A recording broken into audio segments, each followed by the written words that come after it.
Martin Heidegger. El origen de la obra de arte.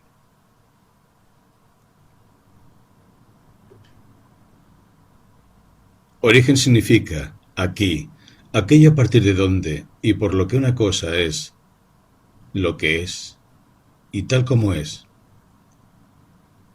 ¿Qué es algo y cómo es? Es lo que llamamos su esencia. El origen de algo es la fuente de su esencia. La pregunta por el origen de la obra de arte pregunta por la fuente de su esencia. Según la representación habitual, la obra surge a partir y por medio de la actividad del artista. Pero, ¿por medio de qué? ¿Y a partir de dónde es el artista aquello que es? Gracias a la obra. En efecto, decir que una obra hace al artista significa que, si el artista destaca como maestro en su arte, es únicamente gracias a la obra. El artista es el origen de la obra. La obra es el origen del artista. Ninguno puede ser sin el otro, pero ninguno de los dos soporta tampoco al otro por separado. El artista y la obra son en sí mismos, y recíprocamente por medio de un tercero, el que viene a ser lo primero, aquello de donde el artista y la obra de arte reciben sus nombres, el arte. Por mucho que el artista sea necesariamente el origen de la obra de un modo diferente a como la obra es el origen del artista, lo cierto es que el arte es al mismo tiempo el origen del artista y de la obra todavía de otro modo diferente. Pero, ¿acaso puede ser el arte un origen? ¿Dónde y cómo hay arte? El arte ya no es más que una palabra a la que no corresponde nada real. En última instancia puede servir a modo de término general bajo el que agrupamos lo único real del arte, las obras y los artistas. Aun suponiendo que la palabra arte fuera algo más que un simple término general, con todo, lo designado por ella sólo podría ser en virtud de la realidad efectiva de las obras y los artistas. ¿O es al contrario? ¿Acaso sólo hay obra y artista en la medida en que hay arte y que éste es su origen? Sea cual sea la respuesta, la pregunta por el origen de la obra de arte se transforma en pregunta por la esencia del arte. Como de todas maneras hay que dejar abierta la cuestión de si hay algún arte y cómo puede ser éste, intentaremos encontrar la esencia del arte en el lugar donde indudablemente reina el arte. El arte se hace patente en la obra de arte, pero ¿qué es? ¿Y cómo es una obra que nace del arte? Que sea el arte nos lo dice la obra. Que sea la obra solo nos lo puede decir la esencia del arte. Es evidente que nos movemos dentro de un círculo vicioso. El sentido común nos obliga a romper ese círculo que atenta contra toda lógica. Se dice que se puede deducir que sea el arte estableciendo una comparación entre las distintas obras de arte existentes, pero ¿cómo podemos estar seguros de que las obras que contemplamos son realmente obras de arte si no sabemos previamente qué es el arte? Pues bien, del mismo modo que no se puede derivar la esencia del arte de una serie de rasgos tomados de las obras de arte existentes, tampoco se puede derivar de conceptos más elevados, porque esta deducción da por supuestas aquellas determinaciones que deben bastar para ofrecernos, como tal, aquello que consideramos de antemano una obra de arte. Pero reunir los rasgos distintivos de algo dado y deducir a partir de principios generales son, en nuestro caso, cosas igual de imposibles y, si se llevan a cabo, una mera forma de autoengaño. Así pues, no queda más remedio que recorrer todo el círculo. Pero esto no es ni nuestro último recurso, ni una deficiencia. Adentrarse por este camino es una señal de fuerza, y permanecer en él es la fiesta del pensar, siempre que se dé por supuesto que el pensar es un trabajo de artesano. Pero el paso decisivo que lleva de la obra al arte o del arte a la obra no es el único círculo, sino que cada uno de los pasos que intentamos dar gira en torno a este mismo círculo. Para encontrar la esencia del arte, que verdaderamente reina en la obra, buscaremos la obra efectiva y le preguntaremos qué es y cómo es. Todo el mundo conoce obras de arte. En las plazas públicas, en las iglesias y en las casas pueden verse obras arquitectónicas, esculturas y pinturas. En las colecciones y exposiciones se exhiben obras de arte de las épocas y pueblos más diversos. Si contemplamos las obras desde el punto de vista de su pura realidad, sin aferrarnos a esas ideas preconcebidas, comprobaremos que las obras se presentan de manera tan natural como el resto de las cosas. El cuadro cuelga de la pared como un arma de caza o un sombrero. Una pintura, por ejemplo, esa tela de Van Gogh, que muestra un par de botas de campesino, peregrina de exposición en exposición. Se transportan las obras igual que el carbón del Ruhr y los troncos de la Selva Negra. Durante la campaña, los soldados empaquetaban en sus mochilas los himnos de Hölderlin, al lado de los utensilios de limpieza. Los cuartetos de Beethoven yacen amontonados en los almacenes de las editoriales, igual que las patatas en los sótanos de las casas. Todas las obras poseen ese carácter de cosa. ¿Qué serían sin él? Sin embargo, tal vez nos resulte chocante esta manera tan burda y superficial de ver la obra. En efecto, se trata seguramente de la perspectiva propia de la señora de la limpieza del museo o del transportista. No cabe duda de que tenemos que tomar las obras tal como lo hacen las personas que las viven y disfrutan. Pero la tan invocada vivencia estética tampoco puede pasar por alto ese carácter de cosa inherente a la obra de arte. La piedra está en la obra arquitectónica como la madera en la talla, el color en la pintura, la palabra en la obra poética y el sonido en la composición musical. El carácter de cosa es tan inseparable de la obra de arte que hasta tendríamos que decir lo contrario. La obra arquitectónica está en la piedra, la talla en la madera, la pintura en el color, la obra poética en la palabra y la composición musical en el sonido. Por supuesto, replicarán. Y es verdad. Pero, ¿en qué consiste ese carácter de cosa que se da por sobreentendido en la obra de arte? Seguramente resulta superfluo y equívoco preguntarlo, porque la obra de arte consiste en algo más que ese carácter de cosa. Ese algo más que está en ella es lo que hace que sea arte. Es verdad que la obra de arte es una cosa acabada, pero dice algo más que la mera cosa.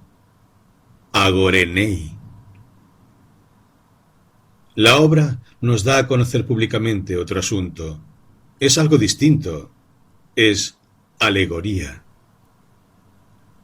Además de ser una cosa acabada, la obra de arte tiene un carácter añadido. Tener un carácter añadido, llevar algo consigo, es lo que en griego se dice symbolein. La obra es símbolo. La alegoría y el símbolo nos proporcionan el marco dentro del que se mueve, desde hace tiempo, la caracterización de la obra de arte. Pero ese algo de la obra que nos revela otro asunto es algo añadido, es el carácter de cosa de la obra de arte.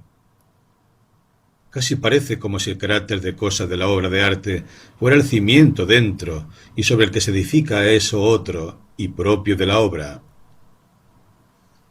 ¿Y acaso no es ese carácter de cosa de la obra lo que de verdad hace el artista con su trabajo?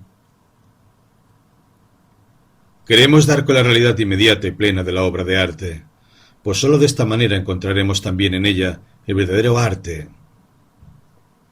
Por lo tanto, debemos comenzar por contemplar el carácter de cosa de la obra. Para ello será preciso saber con suficiente claridad qué es una cosa. Sólo entonces se podrá decir si la obra de arte es una cosa, pero una cosa que encierra algo más.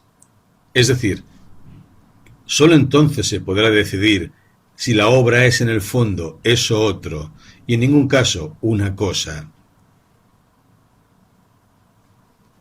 La cosa y la obra. ¿Qué es verdaderamente la cosa en la medida en que es una cosa? Cuando preguntamos de esta manera, pretendemos conocer el ser cosa, la coseidad de la cosa. Se trata de captar el carácter de cosa de la cosa. A este fin tenemos que conocer el círculo al que pertenecen todos los entes, a los que desde hace tiempo damos el nombre de cosa. La piedra del camino es una cosa, y también el terrón del campo. El cántaro y la fuente del camino son cosas, pero ¿y la leche del cántaro y el agua de la fuente? También son cosas. Y si es que las nubes del cielo, los cardos del campo, las hojas que lleva el viento otoñal y el azor que planea sobre el bosque pueden con todo derecho llamarse cosas. Lo cierto es que todo esto deberá llamarse cosa si también designamos con este nombre a lo que no se presenta de igual manera que lo recién citado, es decir, lo que no aparece. Una cosa semejante que no aparece, a saber, una cosa en sí, es, por ejemplo, según Kant, el conjunto del mundo y hasta el propio Dios. Las cosas en sí y las cosas que aparecen, todo ente que es de alguna manera, se nombran en filosofía como cosa. El avión y el aparato de radio forman parte hoy día de las cosas más próximas. Pero cuando mentamos las cosas últimas, pensamos en algo muy diferente. Las cosas últimas son la muerte y el juicio. En definitiva, la palabra cosa designa aquí todo aquello que no es finalmente nada. Siguiendo este significado, también la obra de arte es una cosa en la medida en que, de alguna manera, es algo ente. Pero a primera vista parece que este concepto de cosa no nos ayuda nada en nuestra pretensión de delimitar lo ente que es cosa frente a lo ente que es obra. Por otra parte, tampoco nos atrevemos del todo a llamar a Dios cosa. Y lo mismo nos ocurre cuando pretendemos tomar por cosas al labrador que está en el campo, al fogonero ante su caldera y al maestro en la escuela. El hombre no es una cosa. Es verdad que cuando una chiquilla se enfrenta a una tarea desmesurada, decimos de ella que es una cosita demasiado joven. Pero solo porque en este caso pasamos hasta cierto punto por alto su condición humana y creemos encontrar más bien lo que constituye el carácter de cosa de las cosas. Hasta vacilamos en llamar cosa al ciervo que para en el claro del bosque, al escarabajo que se esconde en la hierba y en la propia bizna de hierba.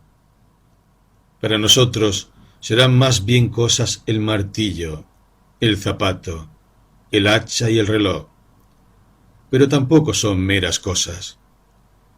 Para nosotros solo valen como tal la piedra, el terrón o el leño. Las cosas inanimadas, ya sean de la naturaleza o las destinadas al uso, son las cosas de la naturaleza y del uso las que habitualmente reciben el nombre de cosas. Así, hemos venido a parar desde el más amplio de los ámbitos, en el que todo es una cosa. Cosa igual a res, res igual a ens igual un ente.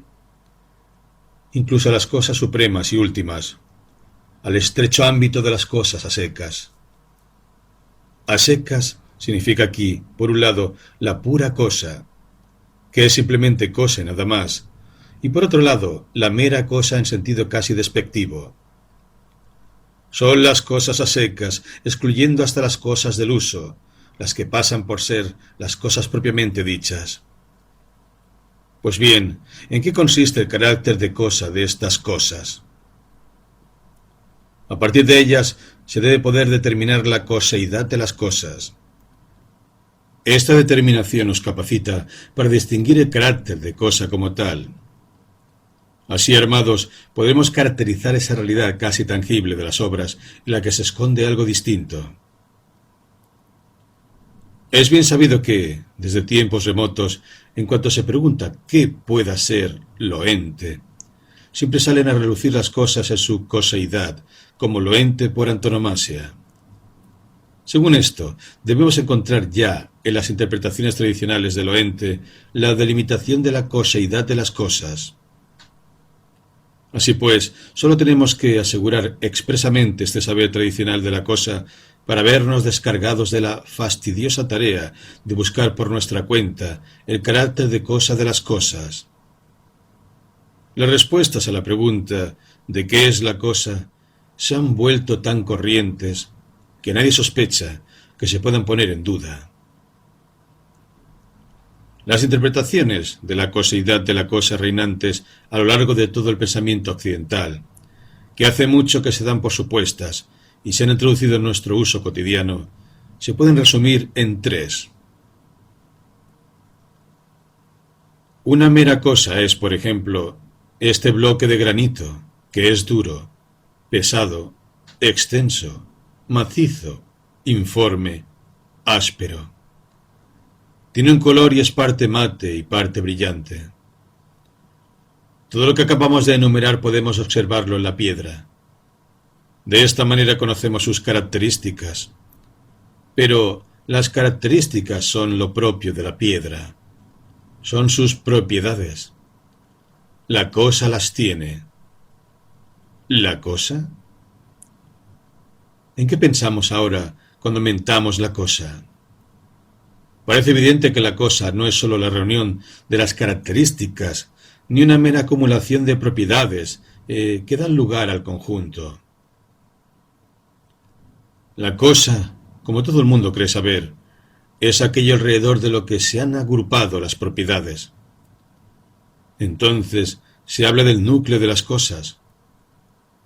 Parece que los griegos llamaron a esto to hipokeimenon. Esa cualidad de las cosas que consiste en tener un núcleo era, para ellos, lo que en el fondo y siempre subyacía. Pero las características se llaman ta zembebekota, es decir, aquello siempre ya ligado a lo que subyace en cada caso y que aparece con él. Estas denominaciones no son nombres arbitrarios, porque en ellas habla lo que aquí ya no se puede mostrar. La experiencia fundamental griega del ser, de lo ente, o en el sentido de la presencia. Pero gracias a estas denominaciones se funda la interpretación, desde ahora rectora, de la coseidad de la cosa, así como la interpretación occidental del ser de lo ente. Esta comienza con la adopción de las palabras griegas por parte del pensamiento romano-latino. Nomen uexope se convierte en subjectum, hipostasis, se convierte en sustancia, zembebekos, pasará a ser accidens. Esta traducción de los nombres griegos a la lengua latina no es en absoluto un proceso sin trascendencia, tal como se toma hoy día. Por el contrario, detrás de esa traducción aparentemente literal, y por lo tanto conservadora de sentido, se esconde una traslación de la experiencia griega a otro modo de pensar. El modo de pensar romano toma prestadas las palabras griegas sin la correspondiente experiencia originaria de aquello que dicen, sin la palabra griega. Con esta traducción, el pensamiento occidental empieza a perder suelo bajo sus pies. Según la opinión general, la determinación de la coseidad de la cosa, como sustancia, con sus accidentes, parece corresponderse con nuestro modo natural de ver las cosas. No he de extrañar que esta manera habitual de ver las cosas se haya adecuado también al comportamiento que se tiene corrientemente con las mismas. esto es, al modo en que interpelamos a las cosas y hablamos de ellas. La oración simple se compone del sujeto, que es la traducción latina, y esto quiere decir reinterpretación del hipokemeinon, y del predicado, con el que se enuncian las características de la cosa. ¿Quién se atrevería a poner en tela de juicio estas sencillas relaciones fundamentales entre la cosa y la oración, entre la estructura de la oración y la estructura de la cosa? Y con todo, no nos queda más remedio que preguntar si la estructura de la oración simple, la cópula del sujeto y predicado, es el reflejo de la estructura de la cosa, de la reunión de la sustancia con los accidentes, o es que esa representación de la estructura de la cosa se ha diseñado según la estructura de la oración. ¿Qué más fácil que pensar que el hombre transfiere su modo de captar las cosas en oraciones a la estructura de la propia cosa? Esta opinión aparentemente crítica, pero sin embargo demasiado precipitada, debería hacernos comprender, de todos modos, cómo es posible esa traslación de la estructura de la oración a la cosa sin que la cosa se haya hecho ya visible previamente. No se ha decidido todavía qué es lo primero y determinante, si la estructura de la oración o la de la cosa. Incluso es dudoso que se pueda llegar a resolver esta cuestión bajo este planteamiento. En el fondo, ni la estructura de la oración da la medida para diseñar la estructura de la cosa, ni ésta se refleja simplemente en aquella. Ambas, la estructura de la oración y la de la cosa, tienen su origen en una misma fuente más originaria, tanto desde el punto de vista de su género como de su posible relación recíproca. En todo caso, la primera interpretación citada de la cosaidad de la cosa como portadora de sus características, no es tan natural como aparenta, a pesar de ser tan habitual. Lo que nos parece natural es sólo, presumiblemente, lo habitual de una larga costumbre que se ha olvidado de lo inhabitual de donde surgió. Sin embargo, eso inhabitual causó, en otros tiempos, la sorpresa de los hombres y condujo el pensar al asombro. La confianza en la interpretación habitual de la cosa solo está fundada aparentemente. Además, este concepto de cosa, la cosa como portadora de sus características, no vale solo para la mera cosa propiamente dicha, sino para cualquier ente. Por eso, con su ayuda nunca se podrá delimitar a lo ente que es cosa frente a lo ente que no es cosa. Sin embargo, antes de cualquier consideración, el simple hecho de permanecer alerta en el ámbito de las cosas ya nos dice que este concepto de cosa no acierta con el carácter de cosa de las cosas, es decir, con el hecho de que éstas se generan espontáneamente y reposan en sí mismas. A veces seguimos teniendo el sentimiento de que hace mucho que se ha violentado ese carácter de cosa de las cosas, y que pensar tiene algo que ver con esta violencia, motivo por el que renegamos del pensar, en lugar de esforzarnos porque sea más pensante.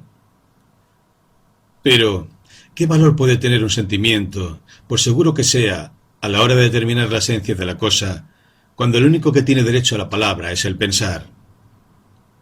Pero, con todo, tal vez lo que en este y otros casos parecidos llamamos sentimiento o estado de ánimo sea más razonable, esto es, más receptivo, sensible, por el hecho de estar más abierto al ser que cualquier tipo de razón, ya que ésta se ha convertido mientras tanto en ratio y por lo tanto ha sido malinterpretada como racional. Así las cosas, la manera de reojo hacia lo irracional, en tanto que engendro del racional impensado, ha prestado curiosos servicios. Es cierto que el concepto habitual de cosa sirve en todo momento para cada cosa, pero a pesar de todo no es capaz de captar la cosa en su esencia, sino que, por el contrario, la atropella. ¿Es posible evitar semejante atropello? ¿De qué manera? Probablemente solo es posible si le concedemos campo libre a la cosa con el fin de que pueda mostrar de manera inmediata su carácter de cosa. Previamente habrá que dejar de lado toda concepción y enunciado que pueda interponerse entre la cosa y nosotros. Solo entonces podremos abandonarnos en manos de la presencia imperturbada de la cosa. Pero no tenemos por qué exigir ni preparar este encuentro inmediato con las cosas, ya que viene ocurriendo desde hace mucho tiempo.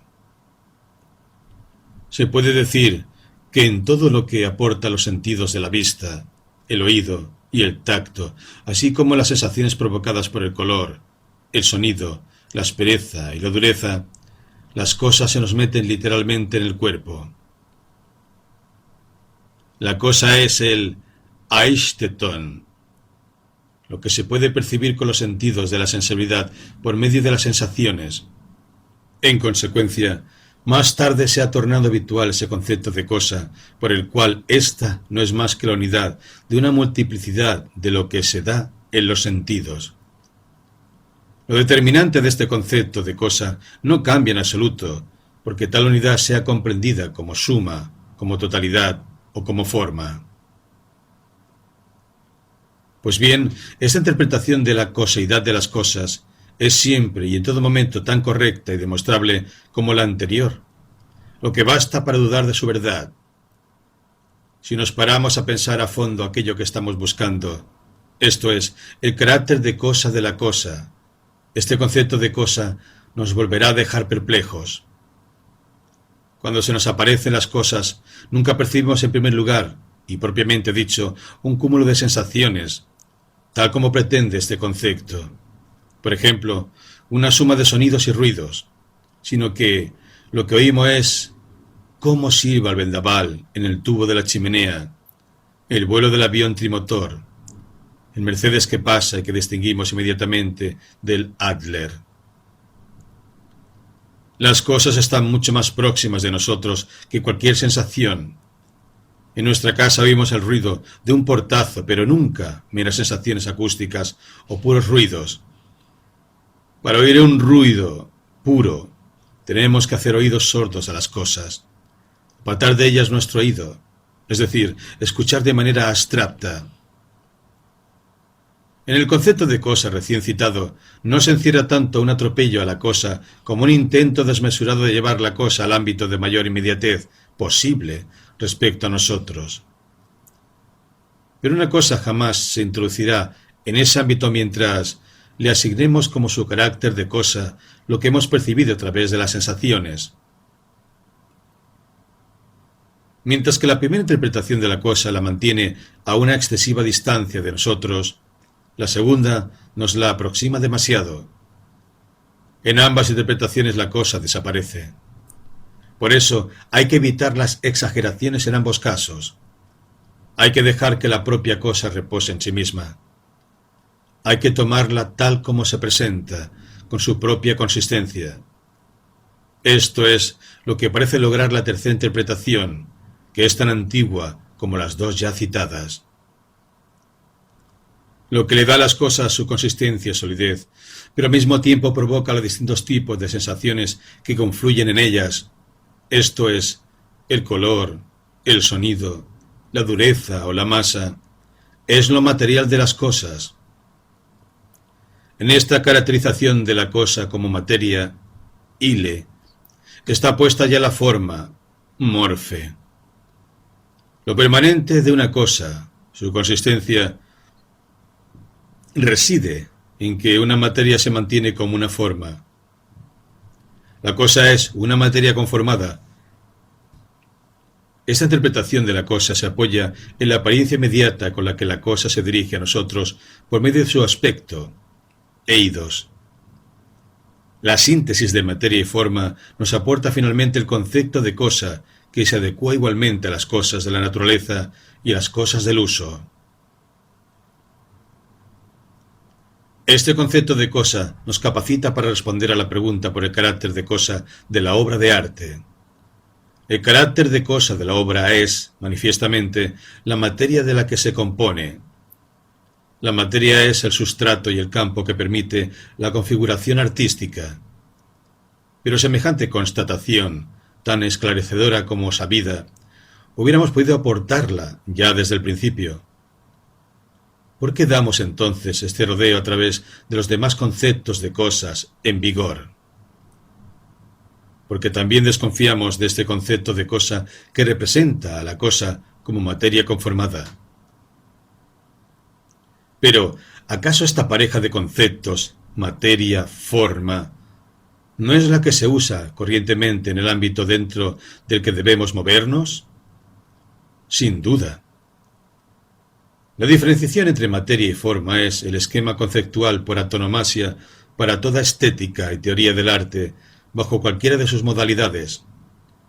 Pero este hecho irrefutable no demuestra ni que la diferenciación entre la materia y forma esté suficientemente fundamentada, ni que pertenezca originariamente al ámbito del arte y de la obra de arte.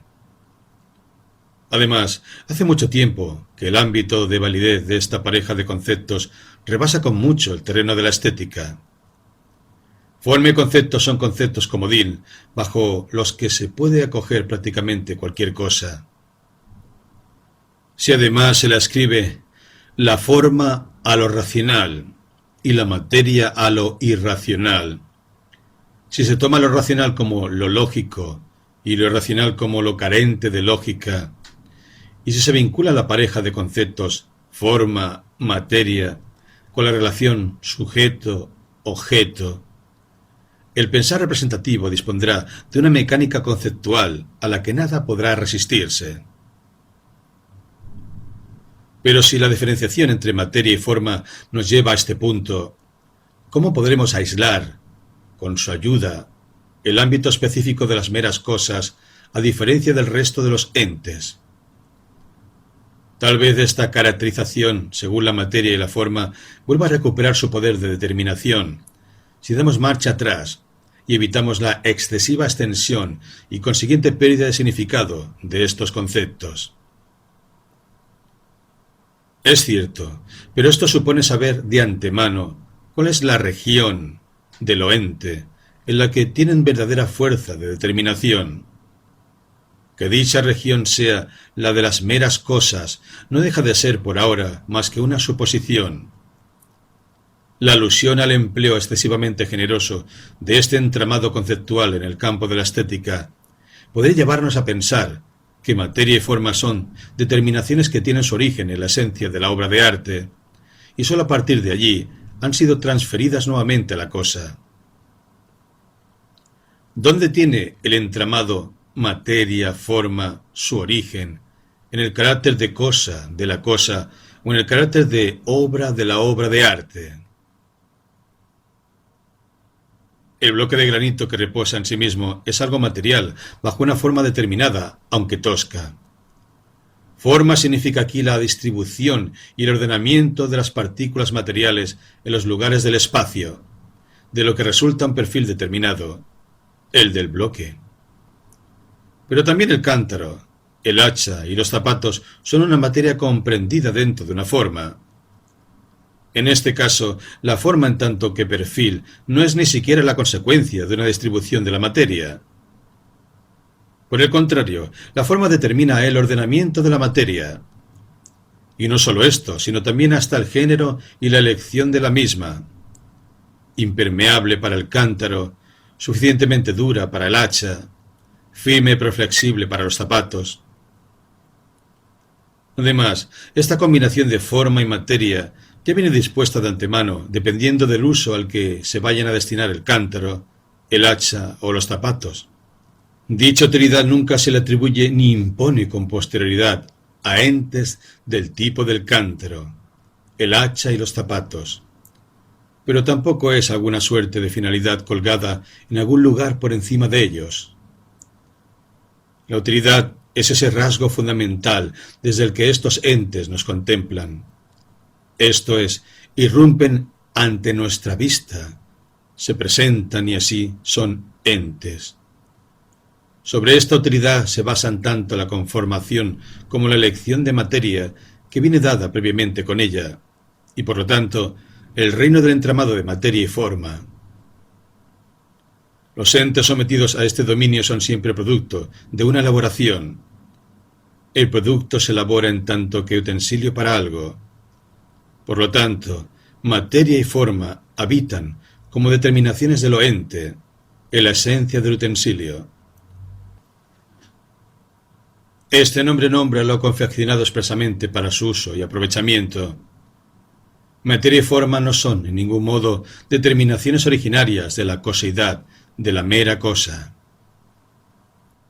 Una vez elaborado, el utensilio, por ejemplo el zapato, reposa en sí mismo como la mera cosa, pero no se ha generado por sí mismo como el bloque de granito. Por otra parte, el utensilio presenta un parentesco con la obra de arte, desde el momento en que es algo creado por la mano del hombre. Pero, a su vez, y debido a la autosuficiencia de su presencia, la obra de arte se parece más bien a la cosa generada espontáneamente y no forzada a nada. Y con todo, no contamos las obras entre las meras cosas. Las cosas propiamente dichas son, normalmente, las cosas del uso que se hallan en nuestro entorno, las más próximas a nosotros. Y así, si bien el utensilio es cosa a medias, porque se haya determinado por la coseidad, también es más. Es al mismo tiempo obra de arte a medias, pero también es menos, porque carece de la autosuficiencia de la obra de arte. El utensilio ocupa una característica posición intermedia entre la cosa y la obra, suponiendo que nos esté permitido entrar en semejantes cálculos. Pero el entramado materia-forma, que determina, en primer lugar, el ser del utensilio, aparece fácilmente como la constitución inmediatamente comprensible de todo ente, porque en este caso el propio hombre que elabora está implicado en el modo en que un utensilio llega a ser. Desde el momento en que el utensilio adopta una posición intermedia entre la mera cosa y la obra, resulta fácil concebir también con ayuda del ser utensilio, esto es, del entramado materia-forma, los entes que no tienen carácter de utensilio, las cosas y las obras, y en definitiva, todo ente. La tendencia a considerar el entramado materia-forma como la constitución de cada uno de los entes recibe sin embargo un impulso muy particular por el hecho de que, debido a una creencia, concretamente la fe bíblica, nos representamos de entrada la totalidad de lo ente como algo creado, o lo que es lo mismo, como algo elaborado. La filosofía de esta fe puede permitirse asegurar que nos debemos imaginar toda la actividad creadora de Dios como algo diferente al quehacer de un artesano. Pero cuando al mismo tiempo, o incluso previamente pensamos el ens creatum, a partir de la unidad de materia y forma, siguiendo la presunta predeterminación de la filosofía tomista para la interpretación de la Biblia, entonces interpretamos la fe a partir de una filosofía cuya verdad reposa en un desocultamiento de lo ente completamente diferente a ese mundo en el que cree la fe. La idea de creación basada en la fe podría perder fácilmente ahora su fuerza rectora de cara al saber de lo ente en su totalidad. Pero con todo, una vez iniciada su marcha, la interpretación teológica de todo ente, tomada de una filosofía extraña, esto es, la concepción del mundo según la materia y la forma, puede seguir su camino. Esto ocurre en el tránsito de la Edad Media a la Edad Moderna.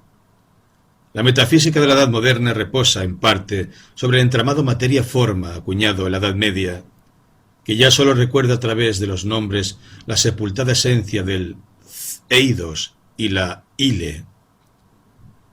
Así es como la interpretación de la cosa según la materia y la forma, ya sea bajo la formulación medieval o la kantiana trascendental, se ha vuelto completamente habitual y se da por supuesta. Pero no por eso deja de ser un atropello al ser cosa de la cosa, exactamente igual que las restantes interpretaciones de la coseidad de la cosa. Desde el momento en que llamamos meras cosas a las cosas propiamente dichas, nos estamos traicionando claramente. En efecto, meras significa que están despojadas de su carácter de utilidad y de cosa elaborada. La mera cosa es una especie de utensilio, pero uno desprovisto de su naturaleza de utensilio. El ser cosa consiste precisamente en lo que queda después. Pero este resto no está determinado propiamente en su carácter de ser. Sigue siendo cuestionable si el carácter de cosa de la cosa puede llegar a aparecer alguna vez desde el momento en que se despoja la cosa de todo carácter de utensilio. De esta manera, la tercera interpretación de la cosa, la que se guía por el entramado materia-forma, se revela como un nuevo atropello a la cosa. Los tres modos citados de determinación de la cosidad conciben la cosa como portadora de características, como unidad de una multiplicidad de sensaciones, como materia conformada. A lo largo de la historia de la verdad sobre lo ente, se fueron entremezclando las citadas interpretaciones, aunque ahora se pasa esto por alto.